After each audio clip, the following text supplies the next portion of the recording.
Good afternoon. Good afternoon. Um, Haven't spoken much today. oh, your voice sounds good. Thank you. Could you describe a little bit your film? Yeah. It's a film I made in 2014 that, well, it basically takes form as a short science fiction piece in the vein of like a classic science fiction short story where you're confronted with a really severe amount of information at once and sort of left to figure it out on your own. But it details a species post-humanity in about 500 years from now that I refer to as quantum humanity. And the key thing there is that they've basically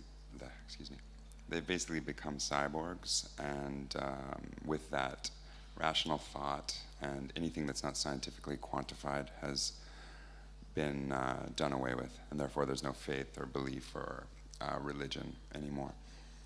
But what I've done with this film is repurposed material from a 1967 documentary about Pentecostal Christian snake handlers, and reworked this material into this science fiction story. So it's really, there's a lot of sort of cognitive dissonance going on because you're listening to a narrator speak about something 500 years in the future, but it's material that's obviously from, 50 years ago on really outmoded medium, etc.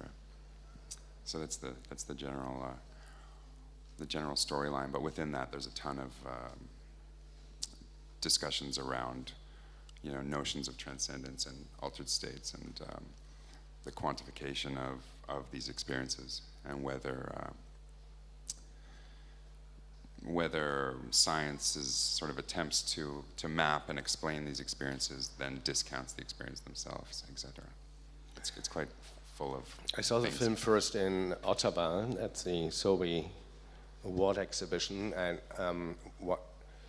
I was really fascinated by a completely different aspect. First, I thought it's all about manipulation, and does art has the power to manipulate in which way ever? So it's in general, but this piece really does, to me.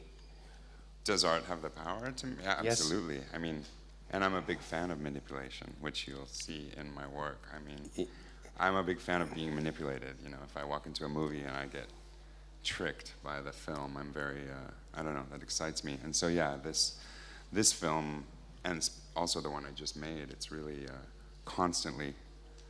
I'm constantly kind of messing with your sort of preconceived conceptions of what you're seeing, I think. So manipulation is key, and I think a really powerful tool as well. I think it's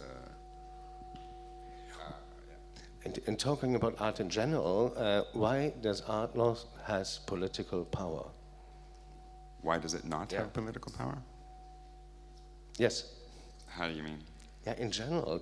Yesterday when we had the opening, you had a kind of a dispute with the mayor, cultural mayor, and he said, art is art, politics is politics, economy is economy. Or stay there where you are.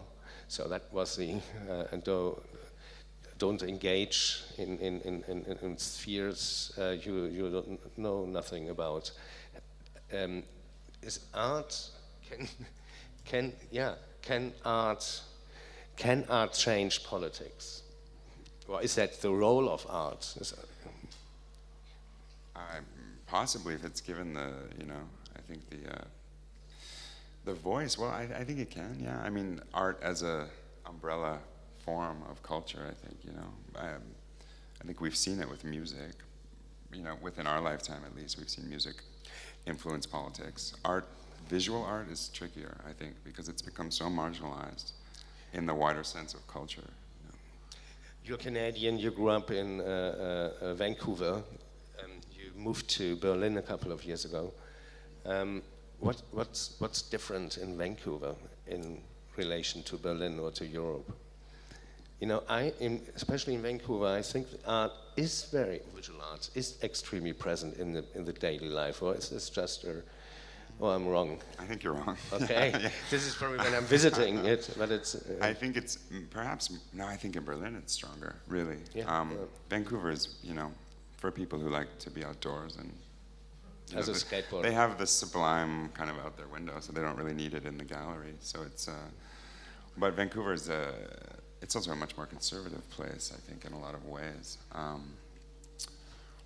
But yeah, I don't actually see visual art as having a huge effect there. It has a very strong community, I mean, which you might be referring to, like a really tight kind of strong community globally as well. You know, it's very, very well known.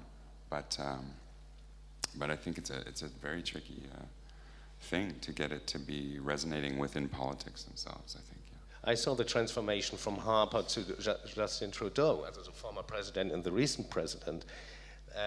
Is he better, and why, or not?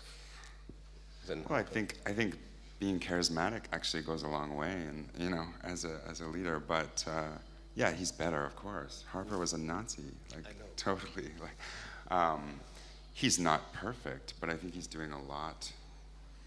He's doing a lot to sort of remind Canadians of what Canada used to be known for, you know. And it's going to take some time to rebuild what Harper did the past 8 years of power. But I think he's very important, yeah, at the moment. I agree, and he looks better. He looks way better. Yeah. So thank you very much. My pleasure.